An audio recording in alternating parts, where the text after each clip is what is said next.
Hemos visto en el transcurrir del tiempo cómo lo que prevalece no es más que las buenas obras hechas por y para los demás.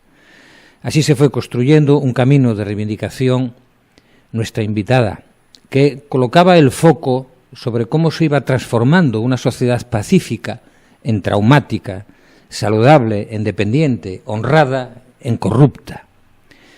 No se es más eficaz por las cualidades que individualmente se acrediten, sino por la energía social que los demás depositan en uno.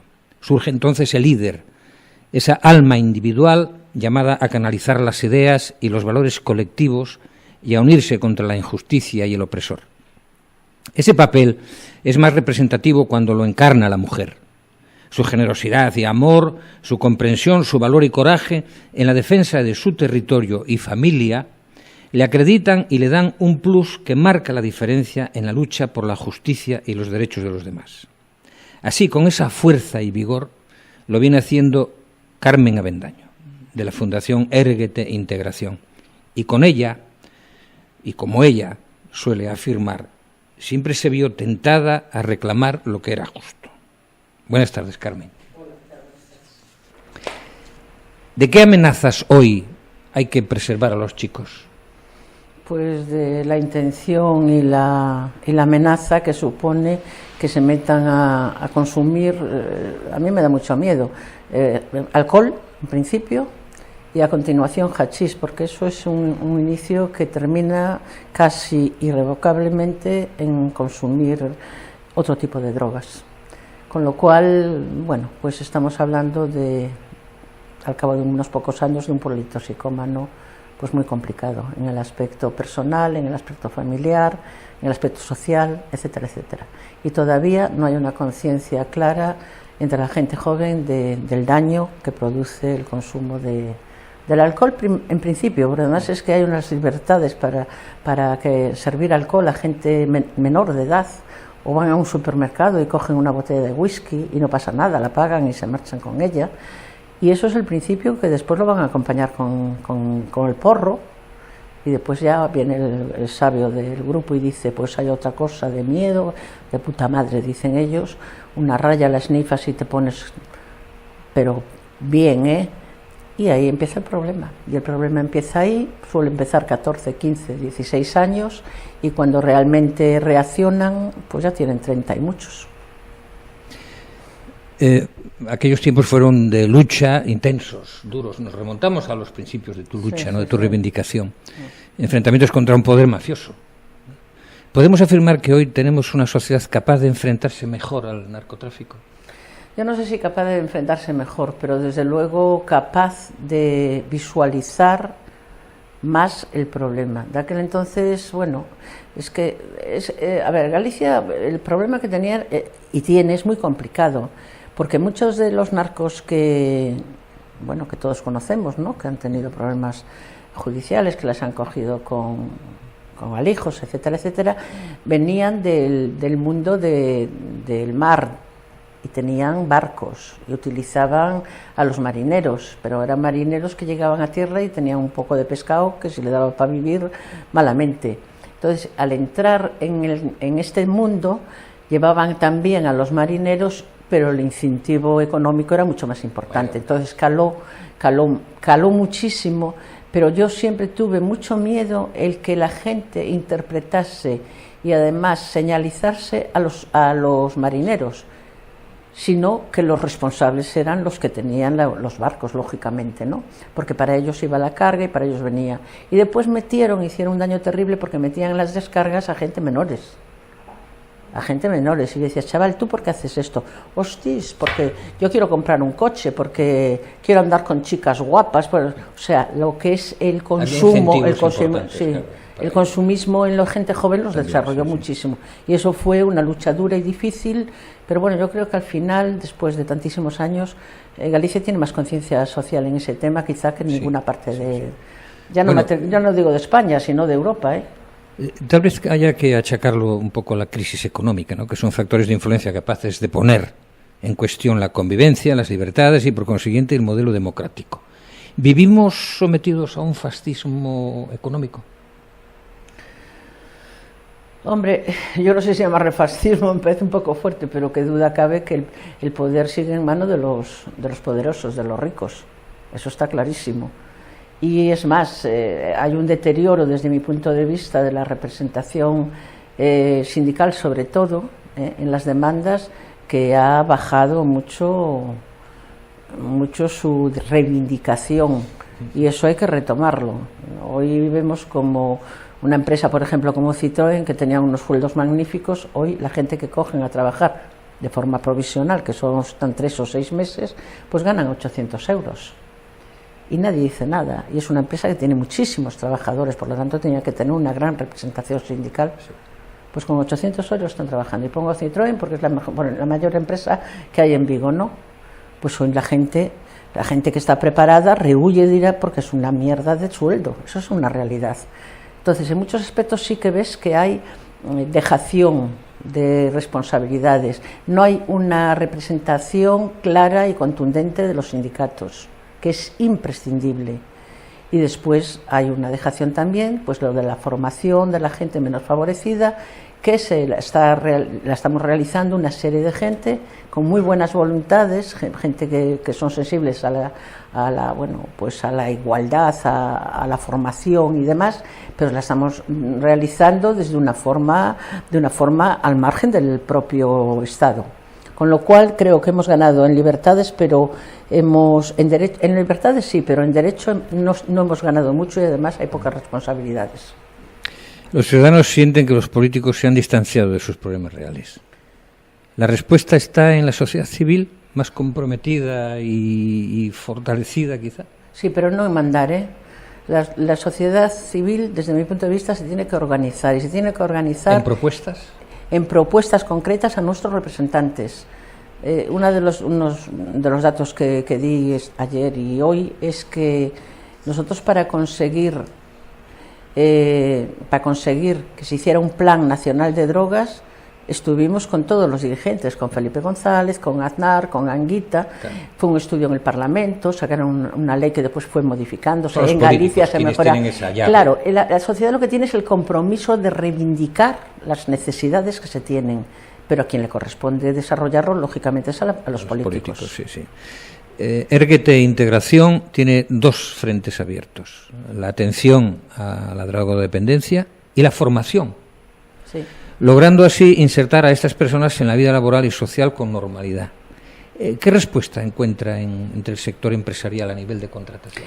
Mira, te voy a decir una cosa. Nosotros trabajamos ya no solo con drogodependientes. En la formación trabajamos con gente que está en exclusión o camino de ella. Por ejemplo, un hombre o una mujer con 50 años que lo echan de una empresa porque la empresa cierra, es muy difícil volverlo a integrar. Entonces trabajamos con colectivos diferentes y eso tiene unas consecuencias muy interesantes. Es una de las cosas que más me llama la atención y además que creo que son más positivas. Cuando tú coges un colectivo que todos tienen el mismo problema, pues se recrean en el problema, pero tú cuando coges un colectivo que tiene diferentes problemas, lo que hacen es comunicarse y esa comunicación produce solidaridad. Y eso es muy importante. Y después la respuesta, pues mira, no tenemos ninguna queja a nivel empresarial. Tenemos la Caja Catalana, que ahora no sé cómo se llama, bueno, tiene un nombre parecido, que nos financia toda la formación, y de la formación que hacemos, que no solo es con toxicómanos, ya digo, es con gente en exclusión o camino de ella, tenemos un 70% de inserción laboral. ¿Por qué? Porque los propios empresarios nos llaman y dicen, oye, necesitamos que hagáis un curso de tal. Lo hacemos, van a hacer las prácticas a sus empresas y muchos de ellos ya quedan, por el perfil, quedan empleados. Entonces estamos teniendo mucho éxito, afortunadamente, pero trabajando con todos los colectivos. Y bueno, imagínate tú un hombre o una mujer que con 50 años se queda en el paro y que de nuevo tiene una oportunidad, pues lógicamente, bueno, es difícil, pero sí que se consigue. Otro tema que está en candelero ahora mismo es la despenalización de las llamadas drogas blandas, que está en el debate social, ¿no? Si el alcohol lo está, ¿podría estarlo también la María, por ejemplo? Desde su experiencia, ¿qué opina de este tema? Pues mira, a mí me da muchísimo miedo, igual que el alcohol, porque yo no entiendo que se le pueda vender alcohol a un menor, no lo entiendo. Y vemos menores que están borrachos en la calle con 14 años, o sea, es algo que es evidente, ¿no? Entonces con la marihuana me pasa un poco lo mismo. La marihuana es una droga, está claro, pero no es una droga más dura que pueda ser el alcohol. Es una droga. y el alcohol forma parte de nuestra cultura, lo vemos con más normalidad. Pero la marihuana tiene unos efectos más o menos parecidos. ¿Qué pasa?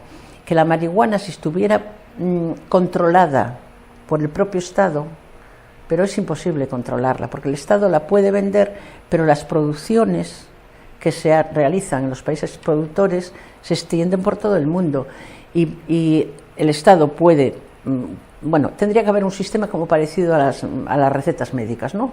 O sea, te da una receta, una farmacia, efectivamente, pero ese mercado no va a estar cubierto, no va a estar cubierto de todo, pero los que vienen y siguen trabajando en ese campo, lo que van a hacer es cada vez meterlo a gente más joven, y eso sí me preocupa y mucho. Si no se controlan las producciones,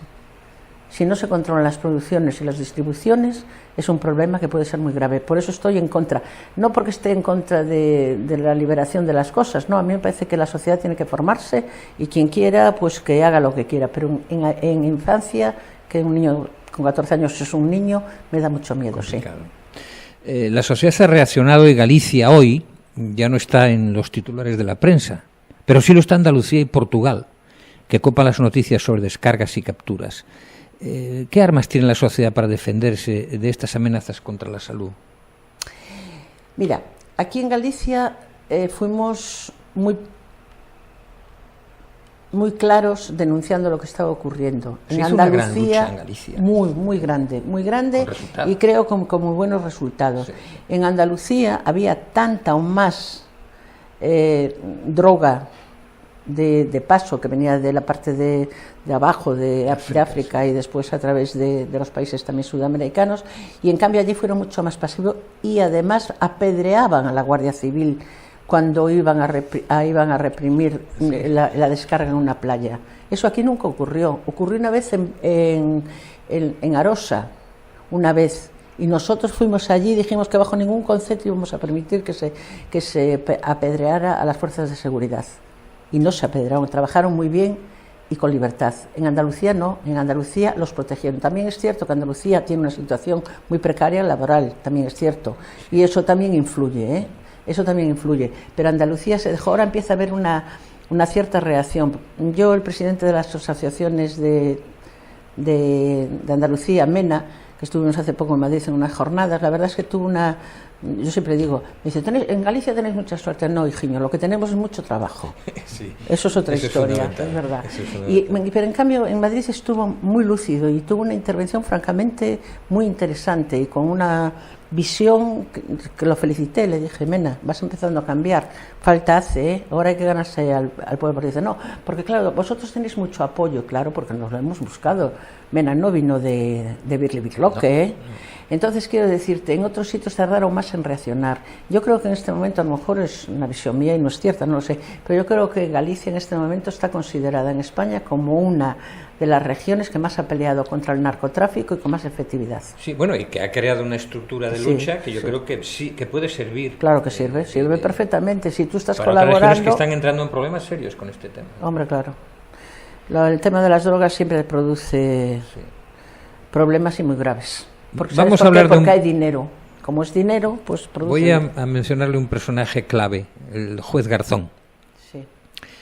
¿Cuál es la situación actual de los bienes confiscados a los narcotraficantes? Mira, tenemos un representante, las asociaciones en Madrid, en esa comisión, que hace poco estuve con él y dije, oye, mira, ¿qué coño pasa?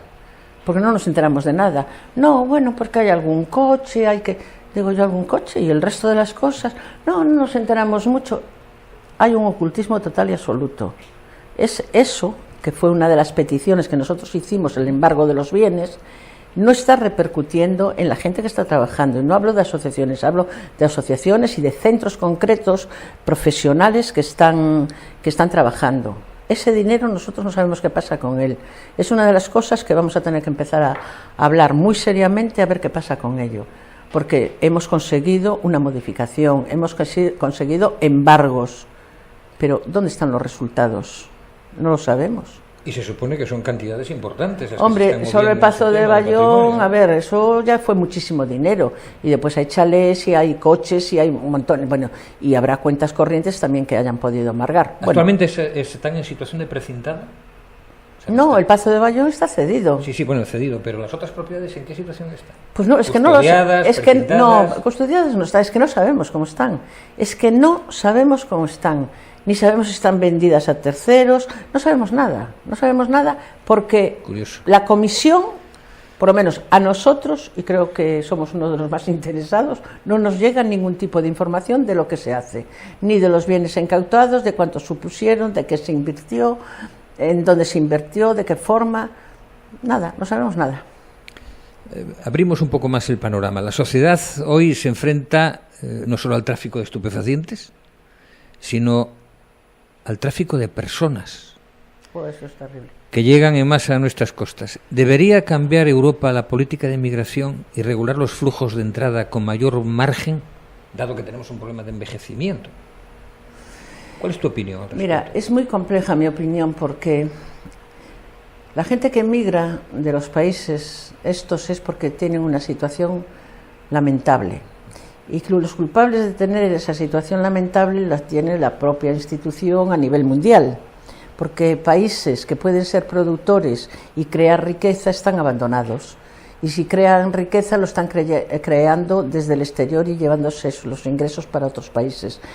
A mí cuando veo venir a la gente, que es un problema gravísimo al que nos enfrentamos, porque vienen con toda la ilusión de tener trabajo y el trabajo tampoco es que tengamos demasiado, me da una pena terrible y siempre pienso, cuando esta gente viene en estas condiciones y con sus hijos recién nacidos o chavales de 3 y 4 años, tienen que estar desesperados. Por lo tanto, tenemos que buscarles soluciones. La solución no viene solo por España, que es fronteriza, la solución viene por Europa y la solución viene a nivel de Estado mundial. Lo que no podemos dejar es que la gente se muera de hambre y que vivan en la precariedad. Entonces, no se puede. España está siendo más o menos solidaria, porque está siéndolo, pero tampoco está dando soluciones. Los tienen allí albergados. Ayer por la noche antes de ayer, veía un centro donde están allí todos amontonados. Esa gente así no puede estar. La gente viene para buscarse futuro y está siendo difícil.